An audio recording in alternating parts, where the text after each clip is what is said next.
Chapter 13, Bearer of Bad News. As we made our way back to my house, the trip was taking longer than expected. Grace continued to tell me more of the bad news. I too shared my limited experiences from college, being careful as to not to mention the mistake I had made along the way. What was supposed to be a half-hour drive became well over an hour. We sat in bumper-to-bumper traffic as helicopters hovered overhead. We kept looking up at them and trying to see in front of us, but we couldn't. We had no clue as to why. We just felt like we had been on the road for hours before taking a pit stop. Prior to the traffic, the roads were as clear as the skies resting above them. It was a beautiful day for driving and we were having a good time aside from the depressing topics of conversation. I don't remember how long it had been before we realized we weren't even moving. The time flew by too. It didn't feel as long as it did when I took the trip myself. That was because I took public transportation, and this go around, I was in the presence of good company. While we sat in the diner having coffee during one of our pit stops, there was a breaking news bulletin on the television. The reporter looked familiar, but I didn't know why. It wasn't until his name shot across the screen that I remembered. It was Lewis Scott, the same reporter who had covered my rescue as a lifeguard that one wild summer. He was reporting live from the scene of what appeared to be a hostage situation. Grace and I looked at one another with great concern when we realized the location wasn't far from our destination.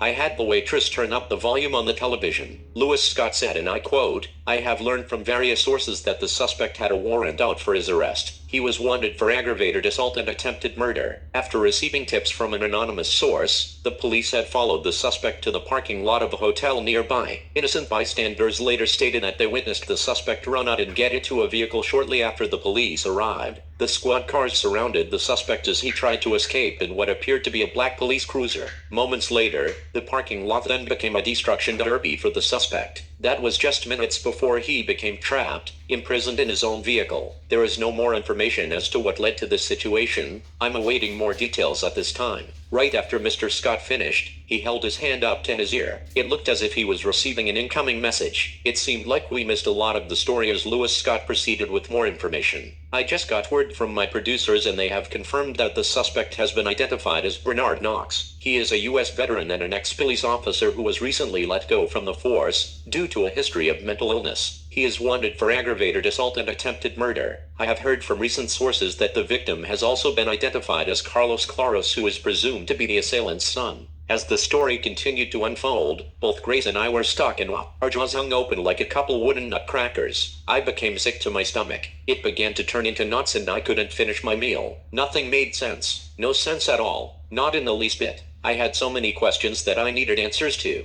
Why was my father wanted for attempted murder? Who was this person that he had supposedly taken hostage? And most of all, why the fuck were they depicting this guy as my father's son? I had no idea what was going on. I had to get home before anything else happened. I asked the waitress for the check. I waited impatiently for the bill while Grace ran outside to get the car. Once the check came, I took out my wallet and put all the cash that I had on the table. It was more than enough. I left a generous tip as I zipped out to the parking lot without waiting for the change. I hopped in the passenger side of Grace's car and the tires screamed like a banshee as we peeled out of the parking lot, leaving a cloud of dust in our midst. When we got back on the highway, Grace turned on the radio to see if they were reporting on the incident back home. No one seemed to be covering the story in the area and I wasn't able to talk. My mind was racing faster than Grace's car could move in the bumper-to-bumper traffic and I still felt like I was going to be sick. When we finally got off the highway, I rolled the window down and stuck my head out like I was man's best friend. I allowed the wind to hit my face as we sped home as fast as we could without exceeding the speed limit and I felt better. It wasn't until we got a bit closer to where I lived that the radio began to pick up on the local chatter. Whatever network it was had stated that the police had the suspect's cruiser completely surrounded with Knox inside. The other male party that was taken hostage was rescued safely from the hotel and it was lucky that he was able to escape with minor injuries. He was going to be transferred to the hospital for further evaluation and he was currently awaiting a police escort. They tried to contact the suspect several times but were unsuccessful. Witnesses say they heard a few gunshots before the police officers approached the vehicle. When they got close to the cruiser, the assailant turned the gun on himself and shot himself in the head. It was lucky that the victim was able to escape with minor injuries and we are awaiting further details at this time.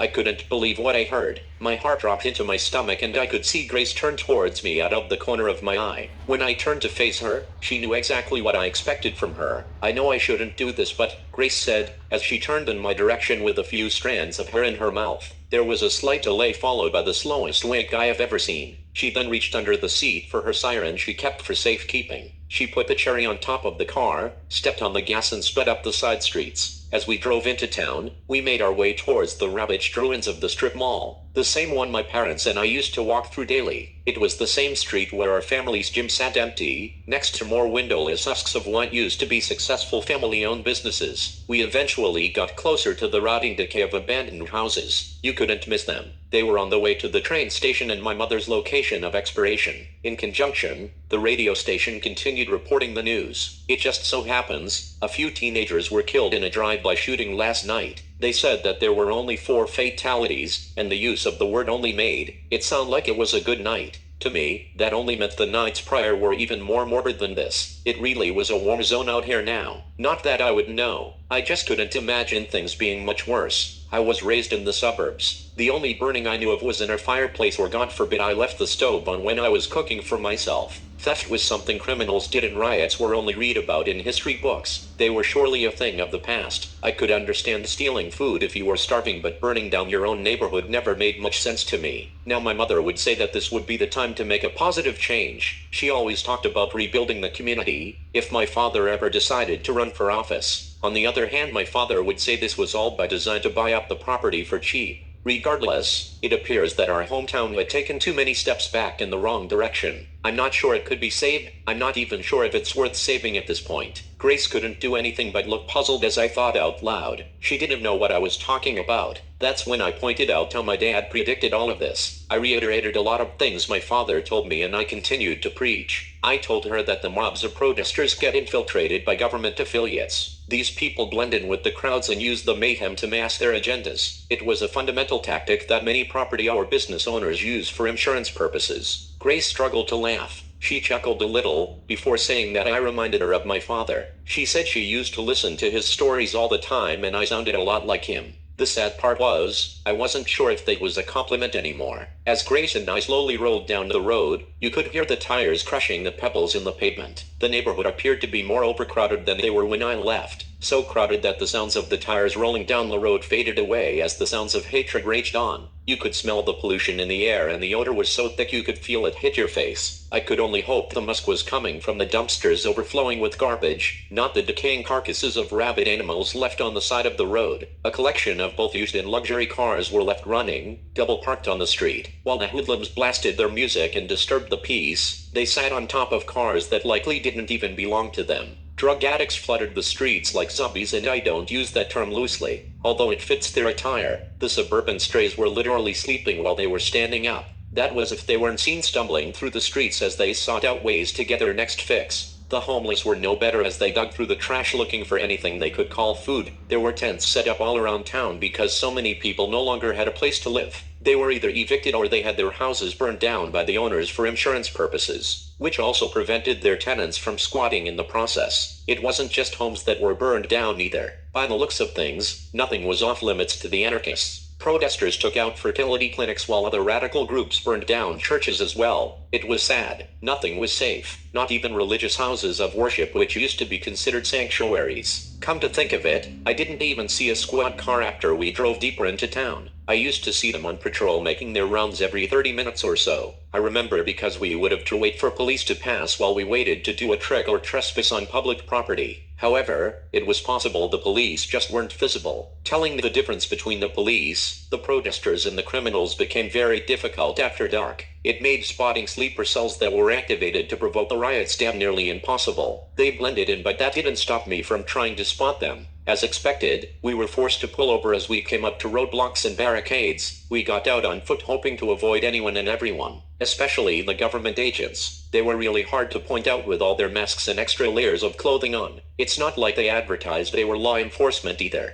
They could also change their clothes or appearance whenever they saw fit. They could easily do so by removing a coat, a hat, a hoodie, or simply by putting one of those pieces of clothing on, in order to alter their image. I was instantly reminded when I started receiving backlash from the protesters. I could hear them calling me names and shouting empty threats. I couldn't help but remain in total disbelief, as I took Grace by the hand and kept making my way through the mayhem. During my time at school, it was as if racism didn't exist at all. I found it really strange to come home and find everything was still in complete disarray. It became clear that a lot of this turmoil was stemming from policies made by those who fit the bill. The further we made it down the road, the more obvious it became. Even as I got closer to my home, I didn't see any familiar faces along the way. I was completely shocked. It was almost as if everyone that lived in the area had picked up and moved on while I was away. Either that or all these strangers caused the actual citizens to cower in their homes. Due to the lack of law enforcement, protests quickly became riots at nightfall. The antagonists were seen placing piles of bricks and stones in front of stores, just a few blocks ahead of groups that were marching and protesting peacefully. I could only assume they did this in hopes that protests would vandalize the property or use the items as weapons. It seemed to be working because the shouting and the sounds of windows breaking became more frequent behind us. Believe it or not, things got even worse once we turned the corner and merged onto Jersey Ave. There were car windows that were busted and broken, some squad cars were flipped over and burned to a crisp while other vehicles were still ablaze. I began to understand why the police haven't been seen as much as they used to be. Not to mention, those who remained on the force may be at the scene of the crime we were heading to.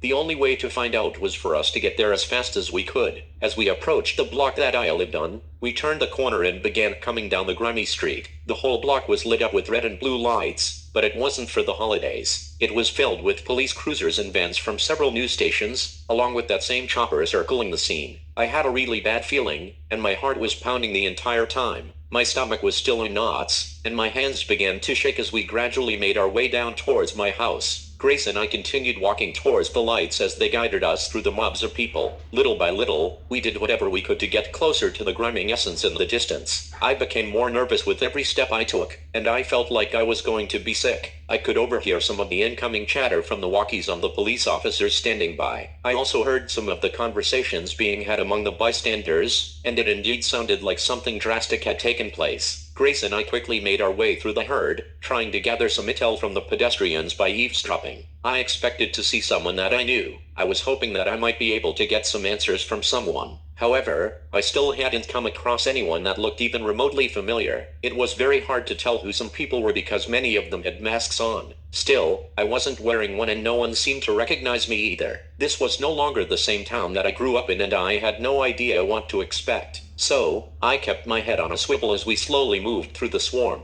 As we got within a few blocks of my house, another journalist was reporting on the scene. I was hoping to see Lewis Scott. I wanted to see if he remembers me, but this reporter didn't look familiar. Things suddenly became more real when I heard my father's name mentioned again. My legs instantly turned into wet noodles as I collapsed to my knees. I could feel my eyes widen as I turned toward Grace with her radiant eyes already popping out of her skull. She appeared to be in as much shock as I was. We both knew my dad had been named as the culprit and he was said to have killed himself, but it felt a lot different hearing it in person. When Grace saw a tear leak from my eye, she tried to wipe it off but it had already frozen to my face. "Maybe we should get out of here," she whispered in a soft, sensitive tone. I didn't reply. I couldn't. I just went and found the nearest bus stop so I could sit down. Grace sat down right beside me and tried to comfort me with a hug. As she began rubbing and patting my back, I became more flustered because it reminded me of my mother's love. Sure enough, I started to cry. Grace kept encouraging me to let it all out before she couldn't help but start weeping too. She kept on apologizing to me, as if everything was her fault. "It's not your fault, it's mine. It's all my fault," I cried in return, with my voice continuing to crack. Grace kept me in her arms and continued rubbing my back. I could feel my shoulders start to soak in her tears. That's when I broke down completely and Grace didn't know what else she could do. She just sat next to me holding me in her arms as I let everything out. When I finally pulled myself together, Grace and I started walking further down the road towards my house. They had the streets closed off within a 2-block radius and there was nothing but chaos within its parameters. It was blistering cold out, and the temperature was below 30 degrees. Yet it didn't seem to stop anyone from taking to the streets. Law enforcement had made a strong police presence, but it didn't seem to have a positive effect at all. Several vans from the local news stations and legacy media outlets were also in sight, along with the local biker gang that called themselves the Hand of God, better known as the Hogs. The bikers appeared to be there to help the police intimidate protesters with their presence. However, they didn't seem to be working on the side of law. The Hogs were actually blocking off the road because their clubhouse, known as the Safe Haven, wasn't far down the road.